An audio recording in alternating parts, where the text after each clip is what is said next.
Cell cell cell tariff की भारी cell लगी है।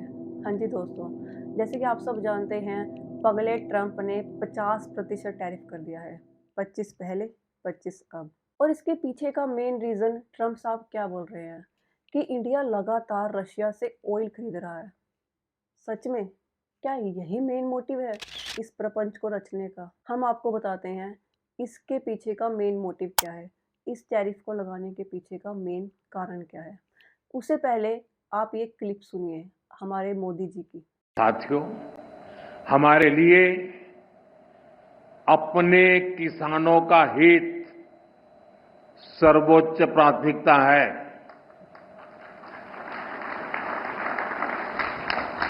भारत अपने किसानों के, पशुपालकों के और मछुआरे भाई बहनों के हितों के साथ कभी भी समझौता नहीं करेगा।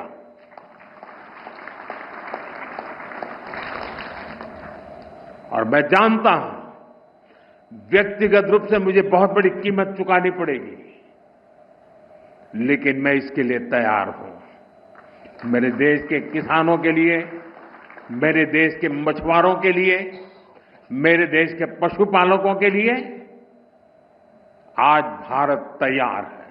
तो आपने सुना हमारे मोदी जी ने क्या बोला। वो कहते हैं ना, हाथी के दांत खाने की ओर दिखाने की ओर। तो आज के समय में ट्रंप साहब यही कर रहे हैं। ट्रंप साहब पूरी दुनिया को बोल रहे हैं कि टैरिफ लगाने का मेन रीज़न है इंडिया रशिया से लगातार ऑयल खरीद रहा है और रशिया को फंड कर रहा है वॉर में। लेकिन ऐसा नहीं है, ऐसा बिल्कुल नहीं है। तो इसके पीछे का मेन रीज़न क्या है? इसके पीछे का मेन रीज़न है एग्रीकल्चर सेक्टर। चाइना, जो कि पहले यूएस के एग्रीकल्चर प्रोड्यूस को खरीदता था, अब चाइना ने उसे कम कर दिया है, जिसकी वजह से जो यूएस के फार्मर्स हैं, जो वहाँ के डेयरी वर्कर्स हैं, वो नया मार्केट खोज रहे हैं और इसलिए ट्रंप साहब पर प्रेशर डाला जा रहा है। तो ट्रंप साहब इंडियन मार्केट को यूज़ करना चाहते हैं, वो इंडिया पर प्रेशर डाल रहे हैं कि आप अपना एग्रीकल्चर सेक्टर हमारे अमेरिकन फार्मर्स के लिए, प्रोड्यूस के लिए, एग्रीकल्चर प्रोड्यूस के लिए ओपन कीजिए।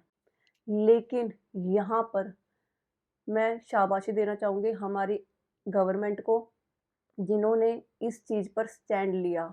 उन्होंने साफ शब्दों में कहा है, आपने जैसे क्लिप सुनी, हमारे मोदी जी ने साफ शब्दों में बोला है कि हम ऐसा नहीं होने देंगे, किसी भी कीमत पर ऐसा नहीं होने देंगे, चाहे हमें कितनी भारी कीमत चुकानी पड़े।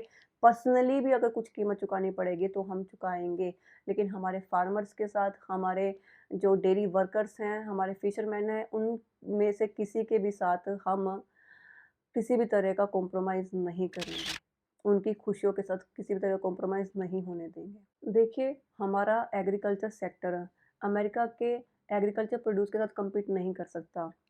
और ऐसा क्यों है? ध्यान से सुनिए। अमेरिका के पास एक ह्यूज सरप्लस एग्रीकल्चर प्रोड्यूस है, जैसे कि cotton, soybean, dairy products, almond और ट्री नट्स। और हमारी आधी से ज़्यादा पॉपुलेशन अभी भी एग्रीकल्चर पर डिपेंडेंट है और ये उनके लिए गोल्डन मार्केट बन सकता है। इंडियन मार्केट उनके लिए गोल्डन मार्केट बन सकता है। इसलिए अमेरिका चाहता है कि वो अपनी हैवी सब्सिडाइज़्ड क्रॉप्स को सस्ते दामों पर इंडिया में बेचे, जिसका सीधा-सीधा असर हमारे फार्मर्स पर, हमारे लोकल किसानों पर पड़ेगा, उनकी इनकम पर पड़ेगा। अब बात करते हैं कि अगर ऐसा हो जाए, अगर इंडिया मार्केट अपना खोल देता है यूएस के लिए, तो इसका क्या इम्पैक्ट पड़ सकता है? लोकल फार्मर्स की बात करते हैं, उन पर इसका क्या असर पड़ सकता है? यूएस का माल सस्ता होगा क्योंकि वहाँ की सरकार डायरेक्ट सब्सिडी प्रोवाइड कराती है। तो जो हमारे लोकल फार्मर्स हैं, जो छोटे फार्मर्स हैं, जिन्हें कम सब्सिडी मिल पाती है, उनकी प्रोड्यूस महंगी लगेगी कस्टमर्स को, जिससे उनकी इनकम पर इफ़ेक्ट पड़ेगा और मंडी के रेट्स गिर जाएँगे और जो लाइवलीहुड है और जो लैंड ओनरशिप है, उस पर इसका असर पड़ सकता है। दूसरा, फूड सिक्योरिटी और रूरल इकोनॉमी को झटका लग सकता है। कैसे? देखिए, हमारे देश के जो गाँव हैं, वहाँ पे अधिकतर इनकम, वहाँ की इकोनॉमी, विलेजेस की इकोनॉमी ज़्यादातर एग्रीकल्चर से आती है। अगर ऐसा होता है तो लोगों को अपना एग्रीकल्चर छोड़ के दूसरी चीज़ों पे शिफ्ट करना पड़ेगा। तो इससे क्या होगा, इससे विलेजेस की इकोनॉमी कोलैप्स करेगी और दूसरा फूड क्राइसिस आ सकता है। मिल्क और डेयरी सेक्टर पर इसका असर देखने को मिल सकता है। हैवी सब्सिडी वाले जब यूएस के डेयरी वे पाउडर और चीज़ जब इंडियन मार्केट में आएँगे, तो जो पशुपालन करने वाले लोग हैं, जो गाय भैंस पालने वाले लोग हैं या दूध बेचने वाले लोग हैं, उनके रोज़ी-रोटी पर इसका असर पड़ सकता है। एमएसएमई पर भी इसका इफ़ेक्ट देखने को मिल सकता है, क्योंकि रॉ मटेरियल सस्ता हो जाएगा और जो रॉ मटेरियल यूज़ किया जाता है टेक्सटाइल में, फूड प्रोसेसिंग में, वहाँ पर उन्हें ग्लोबल चैलेंज फेस करने को मिल सकता है। इसमें बिज़नेस बंद होने का या शिफ्टिंग का भी खतरा है। लेकिन फ़िलहाल टेंशन की कोई बात नहीं है। हमारी सरकार, हमारी गवर्नमेंट ने साफ क्लियर मैसेज दिया है कि जो हमारे फार्मर्स हैं, फिशरमैन हैं, डेयरी वर्कर्स हैं, उनकी भलाई में किसी भी तरह का कॉम्प्रोमाइज़ नहीं किया जाएगा। हमारे लिए राष्ट्रीय हित सर्वोपरि है। मोदी जी ने साफ बोला है कि अगर कोई भी देश, चाहे वो यूएस हो, चाहे कोई अन्य देश हो, अगर हमें दबाना चाहेगा, हमें झुकाना चाहेगा, झुकेंगे नहीं। अब हम बात करते हैं, जो 50% का टैरिफ लगा है, उसका क्या असर देखने को मिल सकता है और हम क्या कर सकते हैं? अगर मिडिल क्लास की बात करें तो ऑब्वियसली जो इम्पोर्टेड प्रोडक्ट्स हैं वो महँगे होंगे, एसेंशियल आइटम्स के प्राइसेस बढ़ सकते हैं। तो अब हम यहाँ पे क्या कर सकते हैं?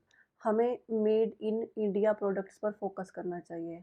जितना भी हो सके ज़्यादा से ज़्यादा भारत में बने प्रोडक्ट्स को खरीदें, लोकल प्रोडक्ट्स को परचेज़ करें और अपना बजट उसी के अकॉर्डिंग तैयार करें, क्योंकि प्राइसेस बढ़ सकते हैं चीज़ों के। तो अपना जो बजट है आप उसी के अकॉर्डिंग तैयार कीजिएगा। अगर आपको लगता है कि कोई आइटम ऐसी है या कोई चीज़ें ऐसी हैं जो मुझे बाहर से खरीदनी ही पड़ेंगी, पहले थोड़ी देर रुक जाइए। आप देखिए कि मुझे इसकी असली में ज़रूरत है भी या नहीं। अगर आपको लगता है कि मुझे इसकी सबसे ज़्यादा ज़रूरत है और इसकी नीड ज़्यादा है मुझे, तब आप हो सके तो बाहर के आइटम्स खरीद लीजिए, लेकिन ज़्यादा से ज़्यादा फ़ोकस कीजिए कि आप भारत में बनी आइटम्स खरीदें, लोकल प्रोड्यूस को सपोर्ट करें। एमएसएमई में हम क्या कर सकते हैं कि हमें अपने ऑब्वियसली मैन्युफैक्चरिंग पर फ़ोकस करना पड़ेगा। दूसरा, हमें अपने प्रोडक्ट्स की क्वालिटी को इम्प्रूव करना पड़ेगा कि जिससे जब कोई कस्टमर उसे परचेज़ करना चाहे तो वो हिचकिचाए ना, वो दोबारा ना सोचे कि मैं दूसरा प्रोडक्ट देख लेता हूँ, दूसरे देश का प्रोडक्ट देख लेता हूँ। वहाँ पर उसको हिचकिचाना ना पड़े। इतनी अच्छी हमारे प्रोडक्ट्स की क्वालिटी होनी चाहिए, जिससे कि प्रायोरिटी बाहर की कंपनीज़ को ना दी जाए। अगर हम एक्सपोर्टर्स की बात करें, जैसे कि मैंने पिछली वीडियो में भी बोला था कि एक्सपोर्टर्स को नया मार्केट सर्च करना चाहिए, यूएस पर डिपेंडेंसी कम कर देनी चाहिए। आप साउथ ईस्ट एशिया में या फिर यूरोप में या फिर अफ्रीका में अपना मार्केट बना सकते हो। क्योंकि देखिए, अगर एक टाइम के लिए हम मान भी लेते हैं कि कल को टैरिफ हट जाए, सपोज़, तब तक जो वहाँ के इम्पोर्टर्स हैं, वो दूसरे देशों में अपना मार्केट बना चुके होंगे। वो पाकिस्तान, बांग्लादेश, वियतनाम, जहाँ पर टैरिफ बहुत कम है, उन देशों में अपना मार्केट बना चुके होंगे। तो हमारे एक्सपोर्टर्स को भी चाहिए कि वो दूसरे देशों की तरफ रुख करें। देखिए, इतना तो हम सब कर ही सकते हैं कि हमारी जो रोज़मर्रा की ज़रूरतें हैं, जो सामान हैं, वो हम लोकल दुकानदारों से खरीद सकते हैं। इतना तो हमें करना ही चाहिए कि हम जो डेली के जो सामान हैं, वो हमें लोकल दुकानदारों से खरीदना चाहिए, लोकल प्रोडक्ट्स को परचेज़ करना चाहिए, स्वदेशी हमें अपनाना चाहिए। मैं अपनी तरफ से इतना ही कह सकती हूँ आपको और रिक्वेस्ट कर सकती हूँ कि इस वक़्त इस ट्रेड वॉर में आप सब एक फ़ौजी बनकर इस वॉर को जीत सकते हो। स्वदेशी अपनाइए, लोकल मार्केट को सपोर्ट कीजिए, क्योंकि हर वॉर बॉर्डर पर नहीं लड़ी जाती, हर वॉर एक फ़ौजी को नहीं लड़नी होती। हमारा भी कुछ न कुछ कर्तव्य बैठता है, आपका भी, मेरा भी। तो स्वदेशी अपनाएँ, लोकल मार्केट को सपोर्ट कीजिए, मेड इन इंडिया प्रोडक्ट्स को यूज़ कीजिए, परचेज़ कीजिए।